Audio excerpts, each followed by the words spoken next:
believer in the prophetic saying, "None of you truly believe until he loves for his brother what he loves for himself."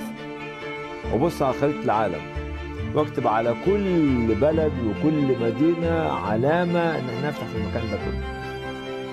I think Dr. Hany is one of the great philanthropists, one of the great humanitarians of our current times. Dr. Hany El Banna for services to Islamic relief. Hany El Banna.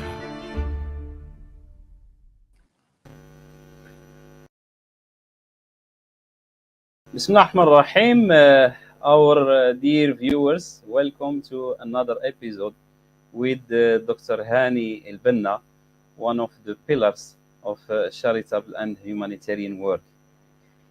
As you know, these episodes produced by the World Humanitarian Action Forum are dedicated to discussing and analyzing the contents of the Global Dimensions of Humanitarian Work Forum that was held in Istanbul at the end of last July. This episode is dedicated to discuss the following presentations: successful experiences in humanitarian volunteering by Sumaya Al-Maymani, successful experiences about women's contribution to field work by Feryal Manhas, and successful experiences in the role of youth by Ammar Al-Sawadi, and the importance of psychological support by Najla Al-Sheikh. Dr. Hany, welcome. Welcome. How are you? Alhamdulillah. Alhamdulillah, Allah yubarak feek. Dr. Hany, success stories are always inspiring, as you know. I want to ask you in general about success stories in our Arab and Islamic world. Are there examples of inspiring success stories? There are many success stories, but not mentioned, not highlighted, unfortunately. Because we still don't have the culture of promoting our pioneers. Mm-hmm. Quite often, from the misunderstanding of Islam or Islamic point of view, as people say, they might say that you have to be very humble not to be mentioned. Mm-hmm. Unless you become a superstar in your field work, nobody will talk about you. Mm-hmm. One of the examples which I keep mentioning his name every time is Abdurrahman Smith. Abdurrahman Smith, his contribution to humanity made him to force all these challenges and to remove it aside, to stand up clear in this area. But there are many success stories inside the Arab and Muslim world: a small size, medium size, and large size, and king size, and super size. Unfortunately, we do not recognize the small size ones, the medium size ones, even hesitant to talk about the king size before we go to the super one. The super one, as the case of Abdurrahman Smith. We need to think seriously, for the sake of God, for the sake of Allah subhanahu wa ta'ala, we have to promote those people to make our younger generation be empowered, motivated by their contribution, to see somebody at their age done a great job at a local ground. See somebody like, as I mentioned to you in one of the presentation before, the young man from Mosul who invented the dumper to remove the rubble from the avenues and the narrow streets of Mosul, which to clear 10 streets or more, it cost the people about $30,000. While other international organizations, when they were approached, they were asking for hundreds of thousands of dollars.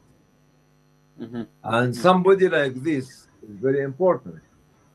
Some of the success story happened about more than 30 years ago in Egypt, in Cairo, and University of Cairo in Faculty of Engineering with Dr. Abdulazim Sharif Abdulazim, who started an organization, not an organization, a voluntary work called Risala. Risala now became one of the largest organizations in Egypt, having thousands and thousands, and maybe tens of thousands of young people who are helping local communities in different cities and different towns and different villages. Many people, even the initiative which has been done by Amr Khalid long time ago, called Sunna al-Haya, Life Makers, actually, which started as an idea, and each group now in different parts of the world are carrying on this this initiative.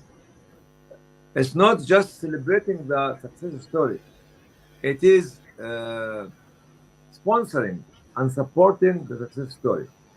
And somebody like Zannoun in Mosul, if somebody sponsored his initiative, it could have become a big national one, and maybe regional one and global one.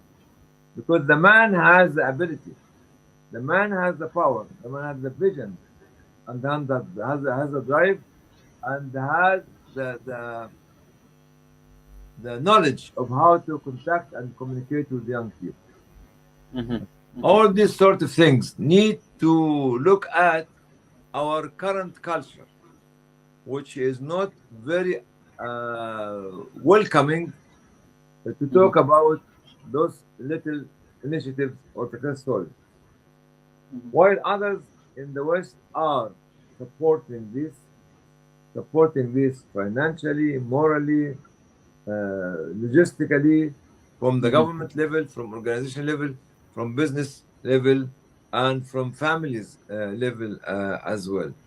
So this is that. If you ask me what we need now, we need to create a platform, maybe through the League of Arab States, maybe through the Organization of Islamic Cooperation, to promote these initiatives on the regional level in different parts of the world, of the Muslim and the Arab world, and make it like a part of the culture for the young people.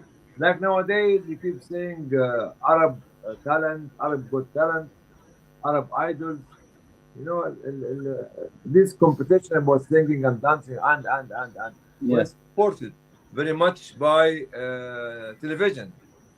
It's a very successful program, but actually you need to have something equivalent to this to show the community the contribution of the young people. And on my Facebook every day, I find incredible initiatives being made by young people.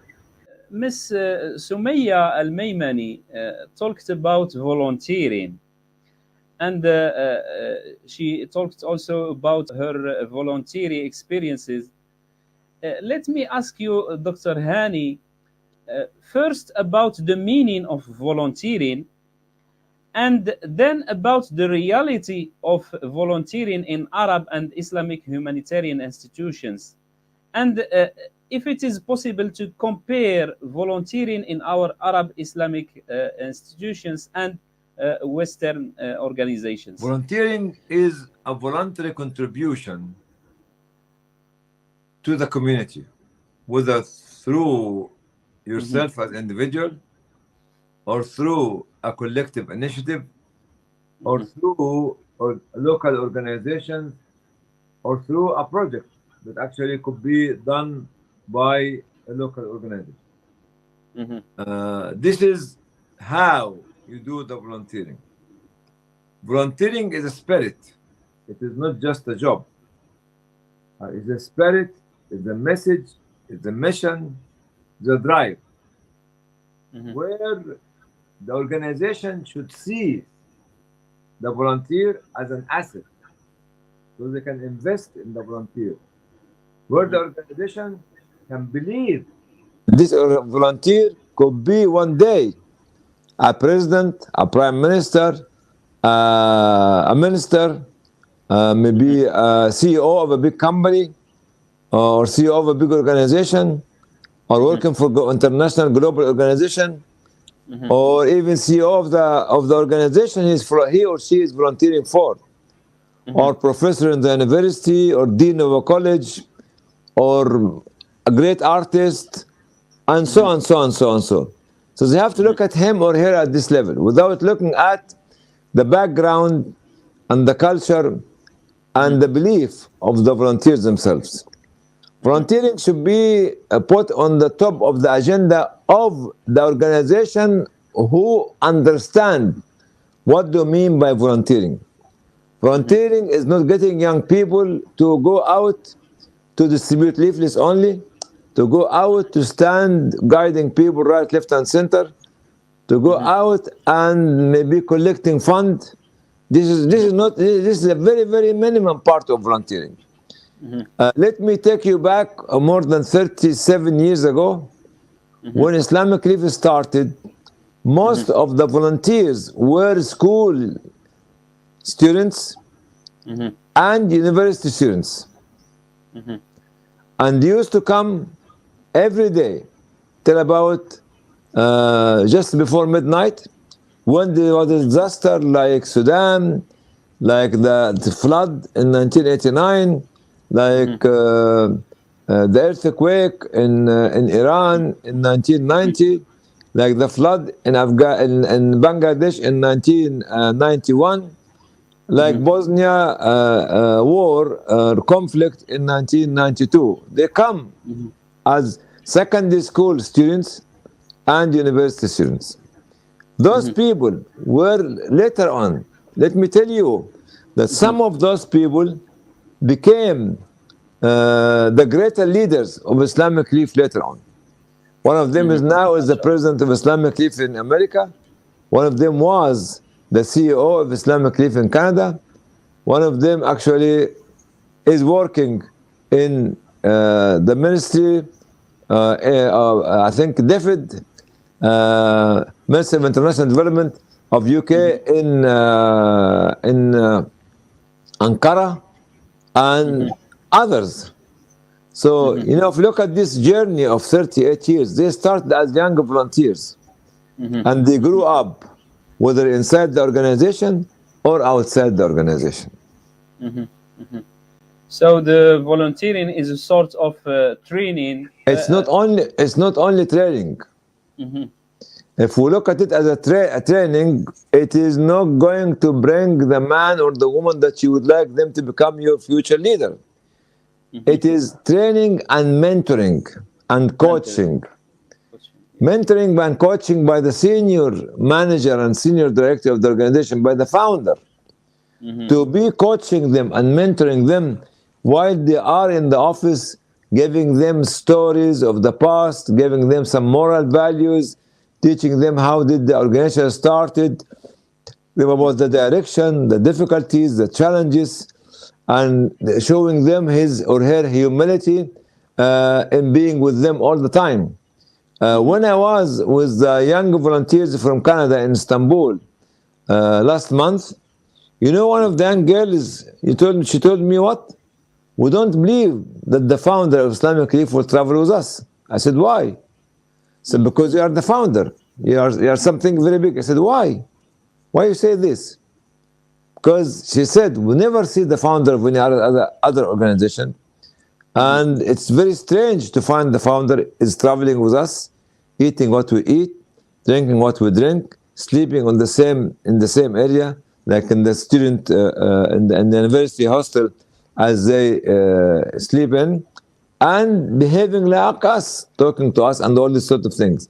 Here, this message from young girl, I can't remember her name was, I can't remember the name now, from Canada, is for me very moving.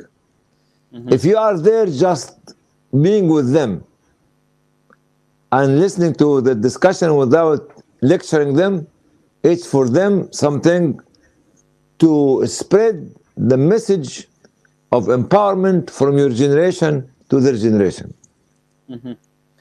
Allow me, Dr. Hany, to show a short break about volunteering.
Dr. Hany, if we want to motivate both institutions to support volunteer work and encourage also volunteers or young people to volunteer, what do both parties benefit from volunteering, institutions and individuals?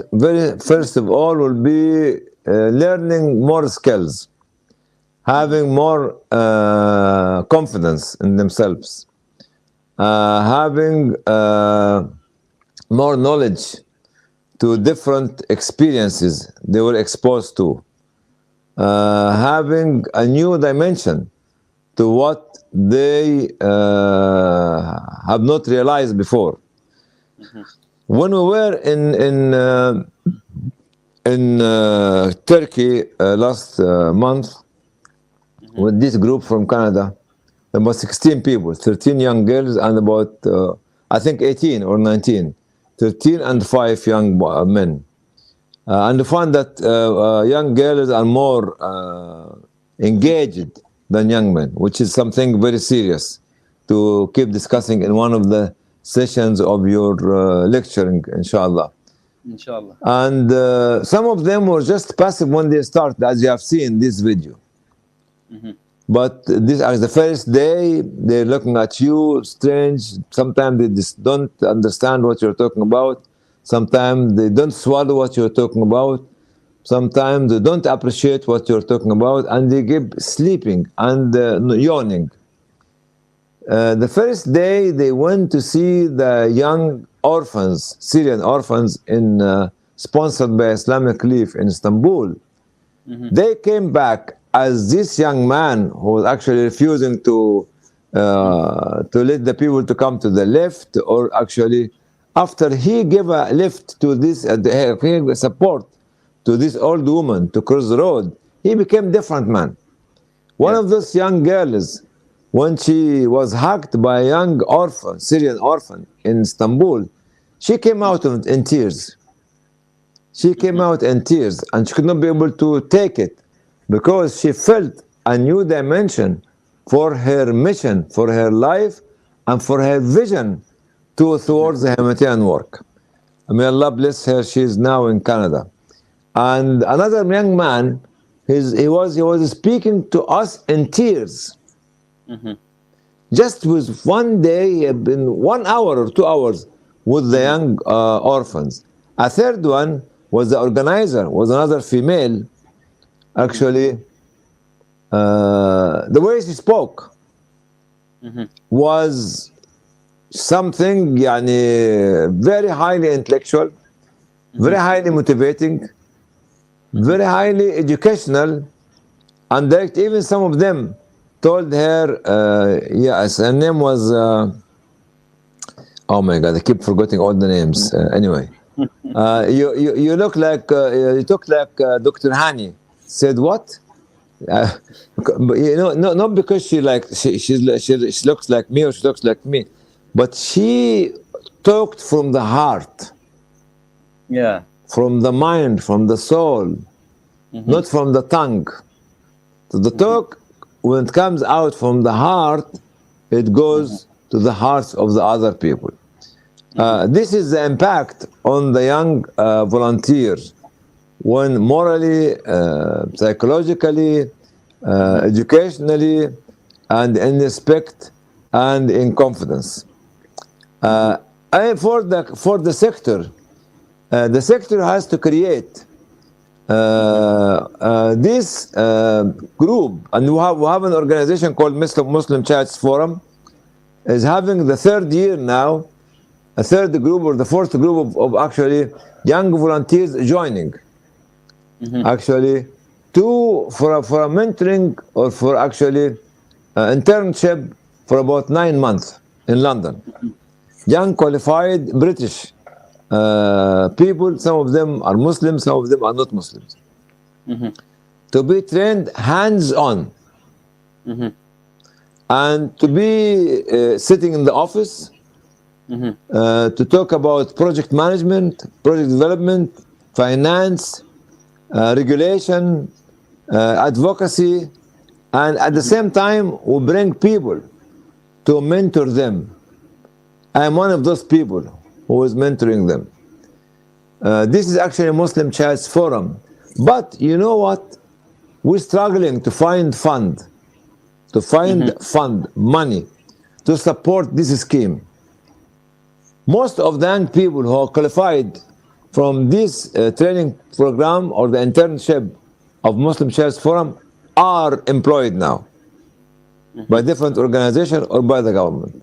So this is the impact of volunteering on the individual and the impact of volunteering on the sector, on the organization itself. Well, Ammar talked about the experience of Himma Association. Ammar Sawadi, Mr. Ammar. Of his association, I mean Himmat. Himma. Yeah, Himma, yeah. He talked also about the experiences of Syrian refugees in Turkey in particular. And these experiences are inspiring. Let me, Dr. Hany, ask you about the reality of the experiences of refugee youth in Syria, and what are the reasons for this success in Turkey? If we talk about the Syrian refugees in Turkey, why they are succeeding? First of all, because there's a space. There's a space for freedom. When anyone can speak, can talk, can work, can create initiatives, can build organization, can this organization even as a foreigner, not as a foreigner, even as refugees. In other countries, this is not allowed, unfortunately, either from refugees or from even people working in this country as somebody like you is going to work in a certain country. You are not allowed because you are not national to organize an organization or to register an organization. The freedom. Second thing is the strength of civil society organization in Turkey. They have a lot of civil society organization, humanitarian, social, human rights, as well as others. This is regarding Turkey. Thirdly, the state of Turkey has some sort of there's a law governing the country. There's a democracy process in the country, and there's a lot of organization, government institution, where you can refer to in the country. This is some of the reasons why the Syrian refugees are, as refugees, as humanitarian, as social, are succeeding in these countries, are not succeeding in other countries. In one of the countries, they are succeeding in business only, without mentioning the name of the countries, actually. But they don't allow them to have organizations. If you have money, come to my country and they allow you to make businesses and grow up because you bring money for me. In his presentation, Ammar also made a focus on integrating the faith and values aspects in their work. You also, Dr. Hany, always talk about this. Mr. Ammar spoke about a philosophy based on a Quranic verse. The better to hire is the strong and trustworthy. إن خير من استأجرت القوي الأمين. And he talked about strength, honesty, benefit. Yes. To focus again on this rule, what is the importance of building on faith and values? There is no organization that has no faith or values.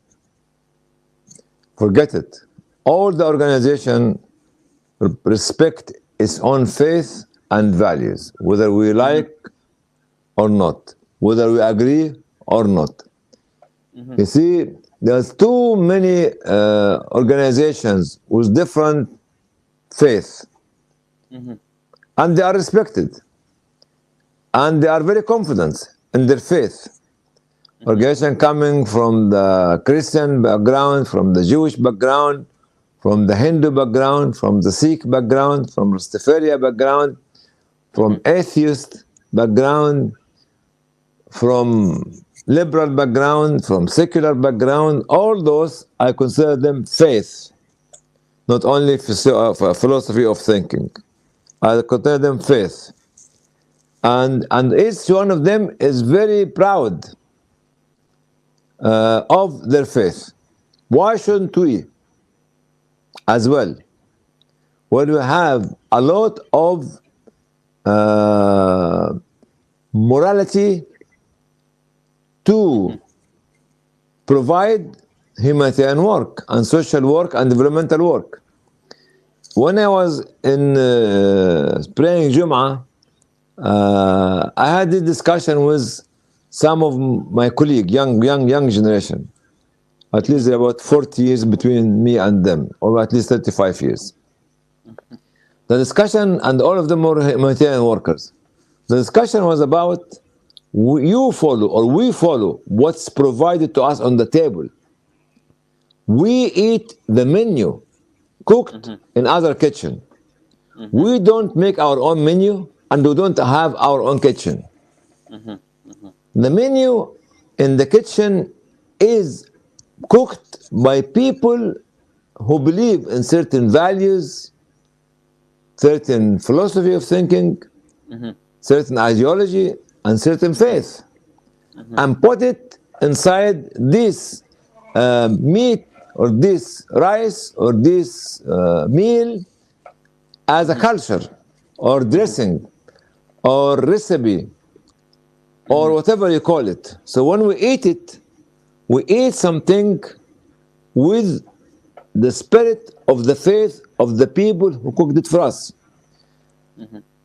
Yesterday, I think, or the day before yesterday, I talked about why don't we do something called the Omari humanitarian principles. Omari, which is related to the two Omars, the greater Omar and the junior Omar. The greater Omar ibn Khattab and junior Omar ibn Khattab. And should be very proud of this. Why should we be apologetic? The greater Omar ibn Khattab, he knew what we call transparency, accountability, standing up in the middle of the heat, burning heat in Mecca, to put the car or the tar, الزفت على camel. And during the famine, عام الرمادة, the year of the famine, he was not eating as a caliph. He was not eating as a leader. He was eating as an ordinary man, eating, what do you call it, bread, eating oil and salt for 1 year. Even his people came and told them, please Omar, look after your health. Said, I have to be like my own people. This came back again at the time of the recent conflict in Bosnia by the late Ali Izetbegovic, president of Bosnia. When he was invited to one of the organizations, there was very simple meal, maybe 2, 3, 4 dishes, including meat, and said, I can't eat this because my people inside Sarajevo and outside Sarajevo does not have this quality of food. And the people were saying what we provided him is very simple food, is not extravagant food. This is the humanitarian, the Omari humanitarian principles. Why people make something called sphere and others, and we don't make our sphere. We don't make our policies. We don't make our actually principles, our values, and promote it to others. You see, we have to believe that we all have something in common. who might agree on about 70 to 80 to 90% of what they write and what we write. But we have to put the philosophy of thinking of our belief and the value and morality inside our product. Ms. Najla, founder of the Karimat initiative, which turned into an organization specialized in supporting Syrian women psychologically and economically. There are many examples of women's initiative and their valuable contributions. Tell us, Dr. Hany, about the importance of women's participation in humanitarian work. Women participation in humanitarian work is an essential pillar, not part, pillar of the structure of the humanitarian work. Not because we are saying this to get some money from donor countries or from Western organization or from Western government. No, because this is from the very beginning of Islam. From the time of Adam, life is about man and woman. Eve, without Adam, cannot live on earth alone. Adam, without Eve, alayhim as-salam, cannot live on earth alone. وَجَعَلَ بَيْنَهُمَا مَوَدَّةً وَرَحْمَةً. This is the marriage. The marriage, مَوَدَّةً, which is a kind of love and care and mercy between the husband and wife. Because they what? Because they are going to build the first civil society organization called family. And because they are going to look after the future generation of the people living in the area. The children, the grandchildren, and everybody. That's why this relation started from the very beginning. Don't come and tell me we took it from Oxford or from Cambridge or from Glasgow or from Edinburgh or from London. No. We take it from Adam. Then after that, to be repeated again and again and again. Look at the story of Bilqis, the queen of Sheba in Yemen. For his wisdom, when she talked to the court, the people in the court and the palace, when she received the letter from Sulaiman alayhi salam, she went back with her wisdom to discuss it with them. A woman with wisdom was the leader of community, a leader of a country, was a queen. Then we look back again at the story of Khadija alayhi salam. When she appointed, she is the one who appointed Muhammad sallallahu alaihi wasallam to work for her. And she is the one who wanted to marry Muhammad sallallahu alaihi wasallam. Okay? Even at the marriage of Musa alayhi salam, you know what? The daughter of Sayyidina Shu'aib told him, employ him, my daddy. You see, employ the strong and the faithful. Then he realized that one of them is, want to marry him. So the father, look at the desire of the girl to marry Musa. So the proposal came from the daughter of Shu'aib. When Shu'aib alayhi salam realized that she would like to marry somebody who is honest, transparent, faithful, and strong at the same time. Then the role of Khadija alayhi salam in the support of Muhammad sallallahu alaihi wasallam from day one, as a mother, as a wife, as a lover to him, as a colleague, as a financier, as an advocate. What else you want? Come and tell me we don't let women to be a part of our organization or a part of our society or a part of our leadership. I'm saying this for two reasons. Not only women and young people. Because women have different cultural feeling, have different sentimental feeling, have different emotional feeling and a different vision and Allah has created her to be attracting the young children and women as well. The second category, which we should not ignore, are the young people, because they have the energy, they have the drive, they have the power, and both women and young people constitute about more than 70% of the society. Why should not place them in the board of management, in the board of trustees, in the executive board, and in the executive management as well? This is what we need. If we keep empowering them from the younger ages, they will be able to become leader at their merit at this age later on. Well, as you mentioned, the rule we spoke about, يا أبت استأجره إن خير من استأجرت القوي الأمين, was actually a rule coming from a woman, a young girl. Yes. Karimat organization has been interested in the field of psychological and social support. I ask you, Dr. Hany, what is the importance of psychological support for the displaced and refugees, and how does it positively affect this category?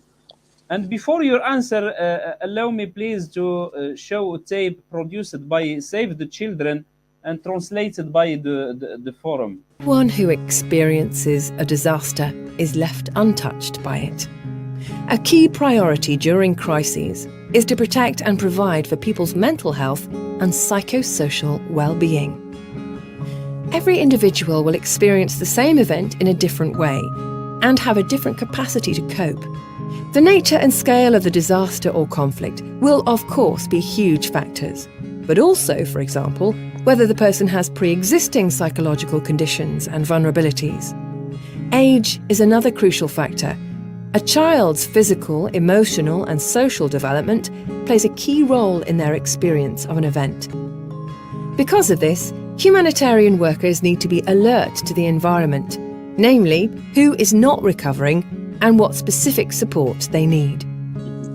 The core principles for interventions are: 1. The promotion and protection of an individual's human rights and dignity. 2. Encourage those well enough, including children and youth of an appropriate age, to participate in relief efforts. 3. Avoid potential risks such as encouraging dependency. Remember, do no harm. 4. Take advantage of available resources and the capacity for self-help. 5. Provide integrated support systems instead of standalone services. 6. Use a multi-layered support structure. This means advocating for basic services which are safe, socially appropriate, and protect dignity. Activating social networks and engaging the individual's family where possible to provide supportive, child-friendly spaces. Providing basic support services with no specialised content for a specific target group. You can also make an immediate difference in the facilitation of psychosocial provisions. For example, ensuring that children and adults with serious mental health conditions are referred to the appropriate services. Working with the existing healthcare system and assisting with the provision of drugs and treatments. Supporting those with emotional stress through listening and compassion. And providing training and promoting non-intrusive community-based emotional support. Well, your comment, Dr. Hany, and what is the importance of psychological support for refugees? Alhamdulillah, Rasulullah. Nowadays, not only refugees and displaced people need to have psychosocial support, it's people in cities and villages and towns need this as well.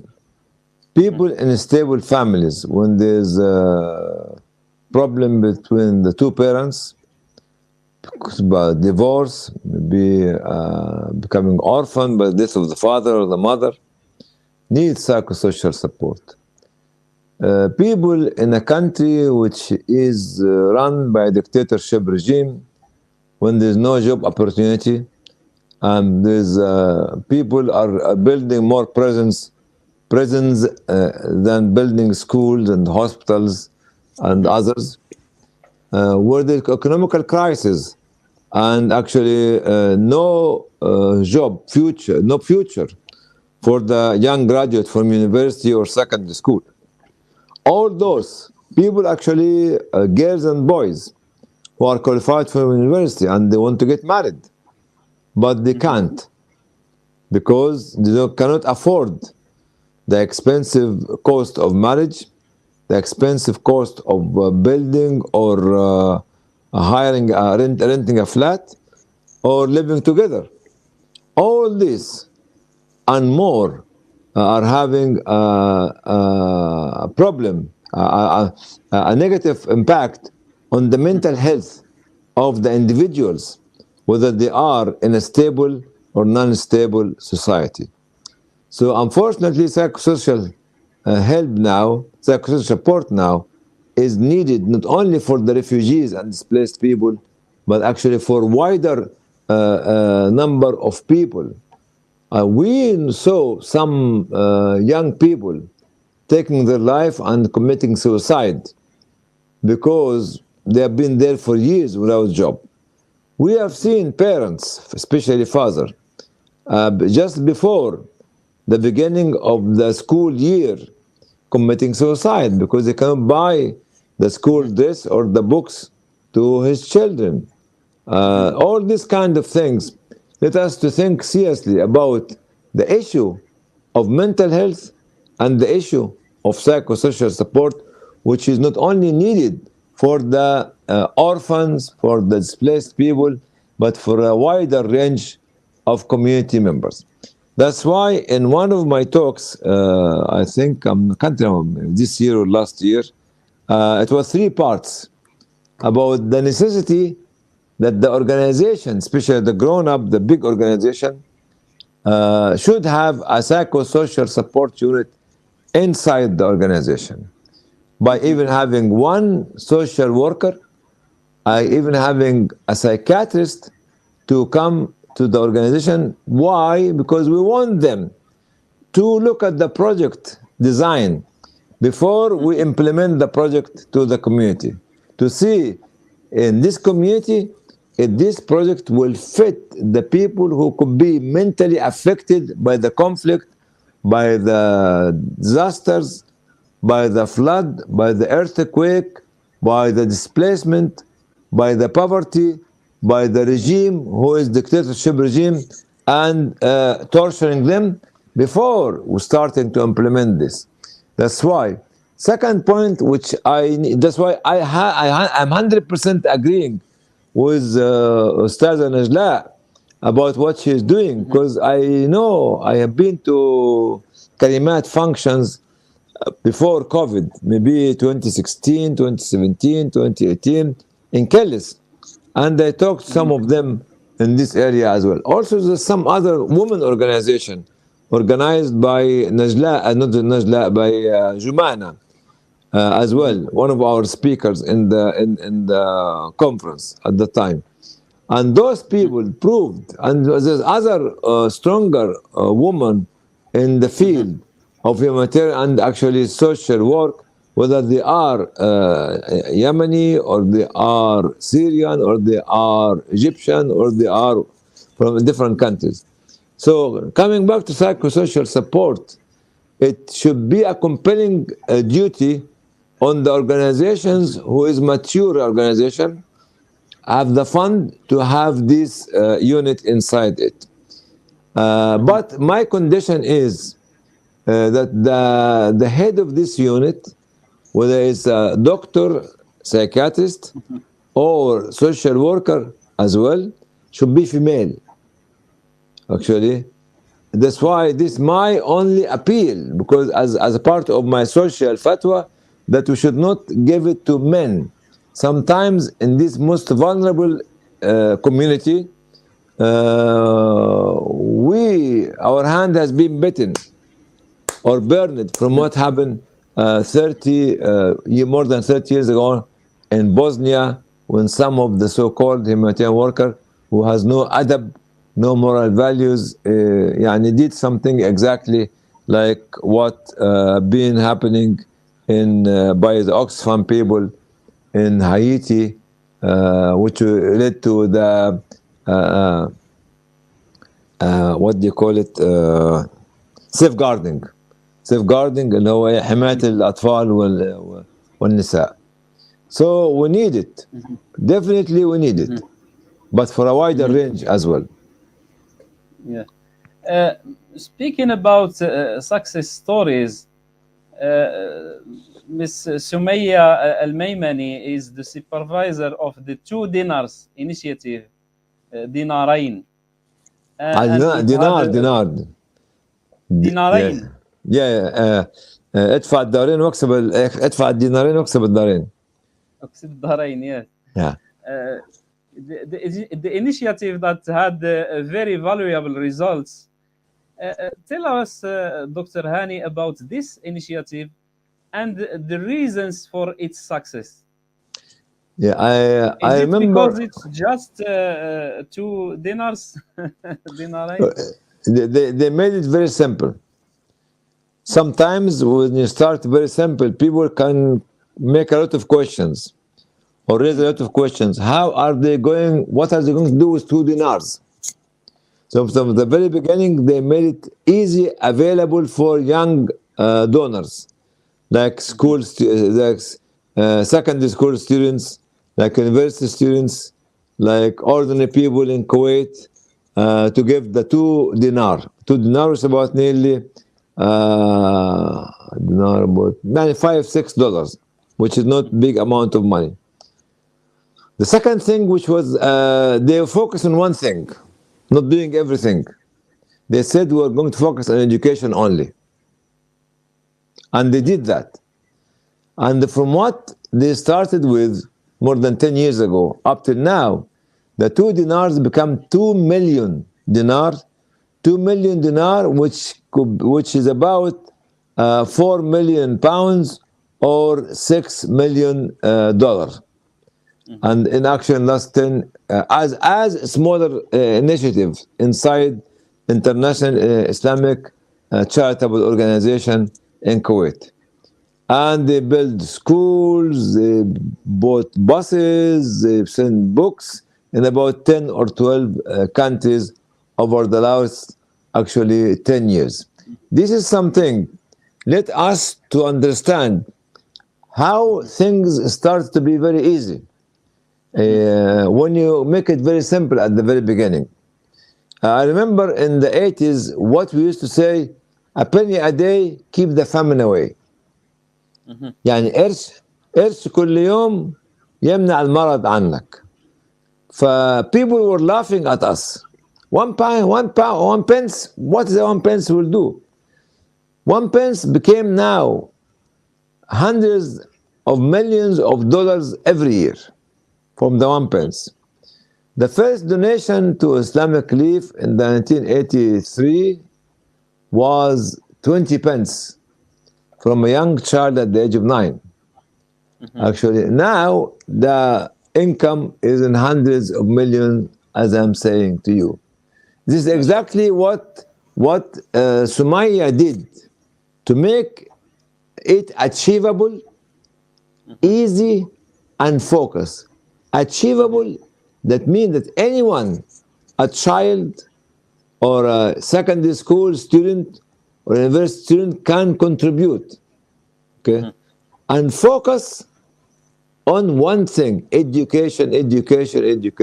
That's why she became very successful, and she has been awarded many awards from the late Prince of Kuwait and from other rulers in the Middle East.